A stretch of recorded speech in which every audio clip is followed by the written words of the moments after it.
समस्त छात्र छात्राएं, शिक्षकगण, कर्मचारीगण, अधिकारीगण, आप सभी को आज 77वें गणतंत्र दिवस की हार्दिक शुभकामनाएं। आज का दिन एक पावन दिन है, जिस दिन 1950 में हमारे गणतंत्र की स्थापना हुई थी। हमारा प्रथम संविधान लागू हुआ 26 जनवरी 1950 को। इस अवसर पर आप सभी को पुनः बहुत बहुत हार्दिक शुभकामनाएं। जैसा कि इस दिन की जो महत्ता है, एक विश्व का सबसे बड़ा लिखित संविधान जिसके प्रणेता भीमराव अंबेडकर जी थे, जो अध्यक्ष थे ड्राफ्ट कमेटी के संविधान के, उनके साथ 389 जो सदस्य थे, उन सभी ने अथक प्रयास से दिन रात लग के एक गणतंत्र के लिए एक ऐसा संविधान की रचना की जिससे पूरा राष्ट्र खुशहाल रह सके। और वही संविधान हमारे को विश्व में सबसे श्रेष्ठ गणतंत्र के रूप में स्थापित करता है। इस पावन दिन पर आज उपस्थित सभी शिक्षक बंधु, सभी एनसीसी कैडेट्स जो इतनी कार्यक्रम की भव्यता प्रदान कर रहे हैं, और छात्र छात्राएं जो भी यहाँ उपस्थित हैं, हमें संविधान की मूल भावना को समझना होगा कि किसी भी राष्ट्र की आत्मा होती है उसका अपना संविधान। क्योंकि कोई भी देश एक अनुशासन के साथ चल सकता है, एक नियमबद्ध तरीके से चल सकता है, और ये संविधान सभी पर लागू होता है, बिना किसी भेदभाव, बिना किसी जाति धर्म या जाति पाति, बिना उसके सबके लिए एक समान अधिकार प्रदान करता है। और यही स्वतंत्रता का अधिकार जो हमें अपने संविधान से मिला है। हर व्यक्ति, चाहे वो कितना भी बड़ा अधिकारी हो या कितना भी बड़ा कोई भी आपका राजनेता हो या एक साधारण आम आदमी, सबको एक नज़र से देखता है। यही इस संविधान की खूबसूरती है। आज हमारा विश्वविद्यालय जो लगभग 100 वर्ष से अधिक 105 वर्ष इसकी स्थापना को हुए हैं, और वास्तविक रूप से तो 1864 में कैनिंग कॉलेज को जब कन्वर्ट किया 1920 में, तो आपका इतिहास तो और भी ज़्यादा पुराना हो गया। और ये साक्षी है हमारे आज़ादी का। ऐसा विश्वविद्यालय जो अंग्रेजी औपनिवेश में स्थापित हुआ, परंतु इस विश्वविद्यालय ने आज़ादी की लड़ाई में अपना महत्वपूर्ण योगदान दिया है।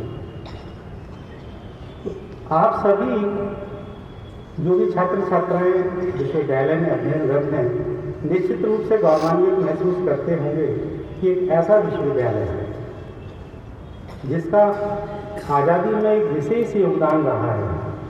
उस विश्वविद्यालय का छात्र होना आपके लिए एक गौरव का विषय है, और इसकी गरिमा को बनाए रखने का भी एक दायित्व आपके ऊपर है कि आपको जिस उद्देश्य के लिए यहाँ प्रवेश मिला है, आप उस उद्देश्य की पूर्ति के लिए अपना दिन रात एक करें, मेहनत करें, और अपने गुरुओं का कद आप ही की वजह से ऊंचा होगा। जब वो बताते हैं, सुनाते हैं कि मेरा एक छात्र यहाँ है, तो वो कितना गौरवान्वित फील करते हैं, वो आप ही करा सकते हैं। जो भी छात्र हैं वो प्रथम नागरिक हैं इस संस्थान के। यहाँ के संसाधनों पर पहला अधिकार आप ही का है, लेकिन साथ साथ आपको अपने कर्तव्यों का भी बोध होना चाहिए कि किस प्रकार से हम अपने विश्वविद्यालय को एक ऊंचाई पर पहुंचाएं कि वो सिर्फ देश का ही नहीं, पूरी दुनिया का एक सर्वश्रेष्ठ विश्वविद्यालय स्थापित हो सके। जब आप मेहनत से पढ़ाई करेंगे, मेहनत से अपने उद्देश्य की पूर्ति के लिए आगे बढ़ेंगे, तो आपको महसूस होगा कि आपने क्या पाया है। कलाम साहब ने कहा है, सपने वो नहीं होते जो हम सोते हुए देखते हैं, सपने वो होते हैं जो हमें सोने नहीं देते।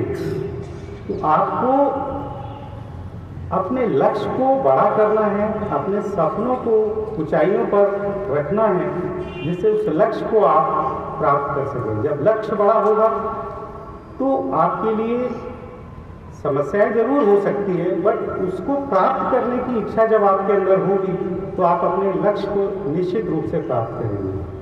और आपके इस लक्ष्य को प्राप्त करने के लिए विश्वविद्यालय के समस्त शिक्षक, समस्त अधिकारी कर्मचारी सदैव तत्पर रहते हैं और रहेंगे। विश्वविद्यालय में जो आज की आवश्यकताएं हैं, जो हमारे राष्ट्र के लिए जो सबसे अधिक आवश्यकता है, वो है कि हम अपने जो पाठ्यक्रम हैं उनको रोजगार उन्मुख बनाएं। कैरिकुलम्स को इस तरह से डिजाइन करें कि उसके अंदर छात्रों को अपनी प्रतिभा निखारने, अपने स्किल को डेवलप करने का मौका मिले। और आपके विश्वविद्यालय में लगभग सभी तरह के पाठ्यक्रम हैं और सभी तरह के पाठ्यक्रमों के विशेषज्ञ भी उपलब्ध हैं। आप इंटरडिसिप्लिनरी जो भी सब्जेक्ट्स हैं, विषयों का चयन करके इस तरह से कैरिकुलम को डिज़ाइन करें कि स्टूडेंट्स दूसरे विभागों के जो भी कोर्सेज हैं, जो उनको एक नया कहीं कुछ करने के लिए दे सकते हैं, वो उनको प्रेरणा दें। और रिसर्च में खासकर इंटरडिसिप्लिनरी रिसर्च को हम बढ़ावा दें और इंटरडिसिप्लिनरी रिसर्च हमें नए नए इनोवेशंस करने के लिए प्रेरित करेगी। हमारे देश तो वैसे भी नवीन तरह के जो भी हमारे अपने इनोवेशंस हैं, प्राचीन काल से ही आर्यभट्ट जी ने जिस समय आर्यभट्टियम लिखा, 120 छंदों में जिस प्रकार से उन्होंने पूरे खगोल विज्ञान को निचोड़ कर रख दिया, उसमें 90 करीब सूत्र जो भी छंद हैं वो खगोल विज्ञान से संबंधित थे और 30 छंद गणित से थे। अब सोचिए कि 400 से 500 के मध्य जब उन्होंने पृथ्वी का परिधि की गणना की, जो आज की बेस्ट अवेलेबल इक्विपमेंट से गणना है, उसमें 0.2% का अंतर है। तो आप सोच सकते हैं कि जहाँ कोई संसाधन नहीं, इक्विपमेंट नहीं थे, वहाँ उन्होंने कितना एक्यूरेट पृथ्वी की परिधि को निकाला। पृथ्वी अपनी धुरी पर घूमती है, वो उन्होंने सिद्ध किया। पाई इरिवर्सिबल नंबर है, तब उन्होंने लिख दिया था, जिसको लैम्बर्ट वगैरह ने 1761 में जाके लिखा प्रूव किया। तो आप सोच सकते हैं कि हमारा विज्ञान कितना उन्नत था। रामायण काल में आप देखते हैं पुष्पक विमान की परिकल्पना की है, जो आज हमारा एरोस्पेस की बात करते हैं हम। तो कहीं ना कहीं ये कल्पनाएं नहीं थी, ये कहीं ना कहीं एक सच्चाई थी कि किस प्रकार भारत दुनिया में श्रेष्ठ था। पहला विश्वविद्यालय तक्षशिला वो हिंदुस्तान में डिवाइड होने के बाद वो हिस्सा पाकिस्तान चला गया, तक्षशिला, जहाँ से चाणक्य जैसे विद्वान ने अर्थशास्त्र की रचना की। इस प्रकार से सारे विषय जो भारतीय ज्ञान परंपरा में जो राष्ट्रीय शिक्षा नीति है उसके साथ आ रहे हैं। तो राष्ट्रीय शिक्षा नीति के अनुरूप पुराने अनुसंधानों, पुराने ज्ञान से नवीन ज्ञान की ओर आगे बढ़ने का जो संकल्प है, जो आपको प्रेरणा दे सकता है कि हम शोध में किस प्रकार से आगे बढ़ें, क्योंकि किसी भी राष्ट्र के निर्माण में, एक विकसित राष्ट्र बनने के लिए उसका आत्मनिर्भर होना बहुत जरूरी है। और जब तक राष्ट्र आत्मनिर्भर नहीं होगा तब तक किसी भी राष्ट्र का उत्थान संभव नहीं है। आप सभी विज्ञ हैं कि अगर आप इनोवेशन से आगे बढ़ना चाहते हैं, अगर आपको लगता है कि हम रोजगार करने की बजाय रोजगार देने वाले बने, जॉब क्रिएटर्स बने, ना कि जॉब सीकर्स बने। तो अगर क्रिएटर बनना है आपको, तो आप देखेंगे कि आप कुछ और लोगों को भी रोजगार दे सकते हैं। आपके अंदर प्रतिभा है और आप ऐसा कर सकते हैं। विश्वविद्यालय सदैव आपके साथ है, सतत रूप से आपकी उन्नति ही विश्वविद्यालय की उन्नति है। इसलिए अपने जो भी आपके कर्तव्य हैं, जो भी आपकी एक सोच है, जो आपके माता पिता की सोच है, आपको लगता है कि उन्होंने भी आपको पढ़ाने के लिए कुछ सपने देखे हैं, तो उसको पूरा करने के लिए ये एक अच्छा स्थल हो सकता है आपके लिए, जो आपको बहुत आगे तक आपको प्रेरणा दे कि आप देश के लिए कुछ कर पाएं। ईमानदारी से अपने कर्तव्यों का पालन करते रहिए और जो आपका कर्तव्य है, जो आपका कार्य है, आपका कार्य शिक्षण प्राप्त करना है, उसको प्राप्त करिए बिना किसी मनोवैज्ञानिक दबाव के, बिना किसी भी प्रकार के। आपको लगता है कि आप कहीं डिप्रेशन में हैं, आपको किसी प्रकार की सहायता की जरूरत है, तो आपके लिए वो दरवाजे सदैव खुले हैं, चाहे वो कुलपति कार्यालय हो, चाहे कुलपति हो या शिक्षक विभागाध्यक्ष, जो भी हो। आप खुल के अपनी बात रखिए। और मैंने शिक्षकों से, सभी से अनुरोध भी किया है कि छात्रों को जरूर ध्यान में रखें। स्टूडेंट सेंट्रिक जब हम यूनिवर्सिटी बनाएंगे तो वो यूनिवर्सिटी निश्चित रूप से हमारे देश के विकास में भी बहुत आगे योगदान देगी। उस बच्चे को वहाँ से एक बार देखो, उसको कोई मेडिकल सहायता की जरूरत है,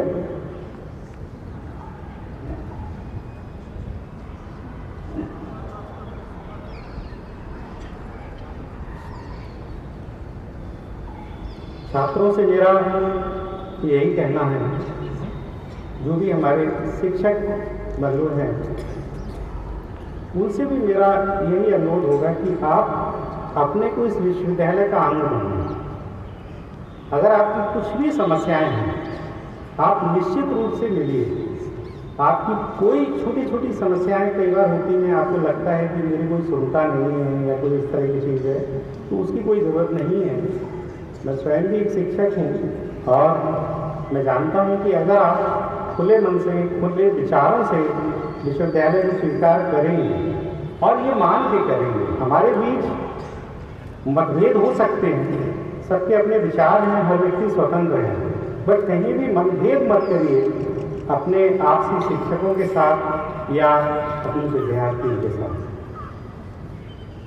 मैं कामना करूँगा कि आप जो है विश्वविद्यालय की उन्नति में बढ़ चढ़कर पूरे मनोयोग से जो भी आपके सामने लक्ष्य हैं उनको प्राप्त करें। रिसर्च को ज़्यादा से ज़्यादा बढ़ावा दीजिए, क्योंकि किसी भी विश्वविद्यालय को श्रेष्ठता प्राप्त करने के लिए उसका रिसर्च और इनोवेशन बहुत स्ट्रॉन्ग होना चाहिए।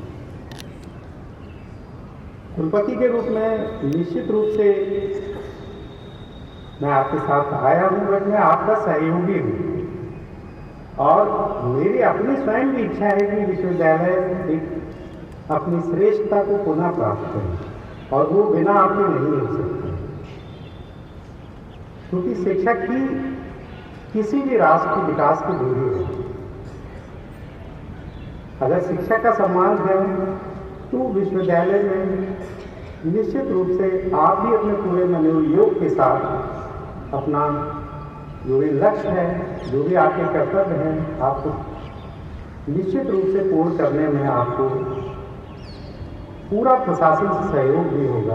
और जो भी अधिकारी हैं उनसे भी मेरा यही अनुरोध होगा कि शिक्षकों के जो भी कार्य हैं या हमारे कर्मचारियों के जो भी कार्य हैं, चाहे फैंडिंग प्रमोशंस हों या उनकी कोई विशेष सहायता है, उसमें खुलकर संवाद करें, समस्याओं को समाधान करने का प्रयास करें।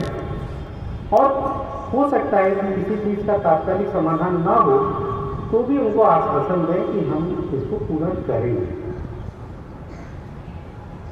चाहे वो छोटा सफाई कर्मी हो, चाहे कुलपति हो, सभी के अपने अपने दायित्व निश्चित हैं, सभी के अपने अपने जो भी उसके काम हैं वो डिफाइन हैं। सबका अपना महत्व है, कोई काम छोटा या बड़ा नहीं है, हर काम का अपना महत्व है। हर व्यक्ति की अपनी पहचान है, उसकी अपनी पहचान बनी रहनी चाहिए और उस व्यक्ति को उसकी पूरी सम्मान और गरिमा के साथ हमें देखना चाहिए, ना कि इस बात पर फोकस करें कि वो छोटे तबके के कर्मचारी, चाहे वो आपके सर्विस प्रोवाइडर के एम्प्लॉई हों, वो भी आपके सहयोगी हैं और वो भी आपके सहयोग के लिए और विश्वविद्यालय के सहयोग के लिए ही कार्य कर रहे हैं। उनकी भी भावनाओं का हमें ध्यान रखना चाहिए कि किसी प्रकार से किसी भी व्यक्ति की भावनाएं आहत न हो। विश्वविद्यालय में जो भी स्टेप्स कहीं लिए जाएंगे या जो भी हम निश्चित करते हैं कि क्या करना है, तो वो यही होना चाहिए कि हमारा सेंटर स्टूडेंट्स की हो और विश्वविद्यालय की उन्नति हो। आपका विश्वविद्यालय है, कुलपति, फाइनेंस ऑफिसर, रजिस्ट्रार ये आते हैं जाते हैं। आपको अपने विश्वविद्यालय के बारे में सोचना है। आपको लगता है कि भाई ये स्टाफ विश्वविद्यालय के लिए उन्नति में कहीं बाधक हो सकता है, आप खुल के डिस्कस करिए, बात करिए, अपने विचार रखिए, सामने वाले विचारों को भी सुनिए। बोलने से ज़्यादा सुनने में महत्व दीजिए।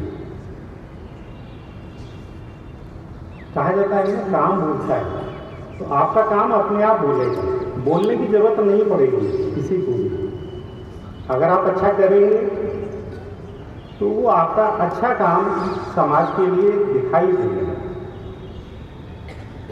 क्योंकि अल्टीमेटली तो हम समाज के पैसे से ही चल रहे हैं, चाहे वो सरकारी शासकीय सहायता हो, चाहे बच्चों से आने वाली फीस हो, उस सब में सारा योगदान तो हमारे सोसाइटी का ही है ना। तो सोसाइटी तो हमारा लक्ष्य होना ही चाहिए कि किस प्रकार से हम सोसाइटी को आगे बढ़ाएं। आप देखिए, जिस प्रकार से एक छोटी सी गिलहरी राम सेतु के लिए दाना लेके जाती थी ना, छोटा छोटा कंकड़ उठा के जाती थी, वो भी अपना योगदान कर रही थी। तो राष्ट्र निर्माण में आपका भी वही योगदान है, उसी गिलहरी की तरह आप भी इस राष्ट्र के निर्माण में अपना योगदान कर रहे हैं और उम्मीद करते भी रहेंगे। बिना किसी भेदभाव, बिना किसी जाति धर्म के, सबके साथ सबको लेकर आगे बढ़ना ही हमारा लक्ष्य होना चाहिए। माननीय प्रधानमंत्री जी ने 2047 तक विकसित राष्ट्र बनने का एक सपना देखा है। आज जो हमारी युवा पीढ़ी है वो लगभग हम लोगों की अवस्था में आ जाएगी, बट इसका सबसे अधिक कर्तव्य है, क्योंकि हम में से हो सकता बहुत सारे लोग ना भी रहें देखने के लिए 2047, बट ये पूरा का पूरा दायित्व हमारी युवा पीढ़ी का है कि हम किस प्रकार से जो भी हमारा लक्ष्य है उससे पहले कैसे हम एक विकसित राष्ट्र बन सकते हैं, और उसको विकसित बनाने में हर किसी का योगदान चाहिए। जरूरी नहीं है कि वो व्यक्ति सिर्फ बॉर्डर पे खड़ा है वही देशभक्त है या वही देश की रक्षा कर रहे हैं।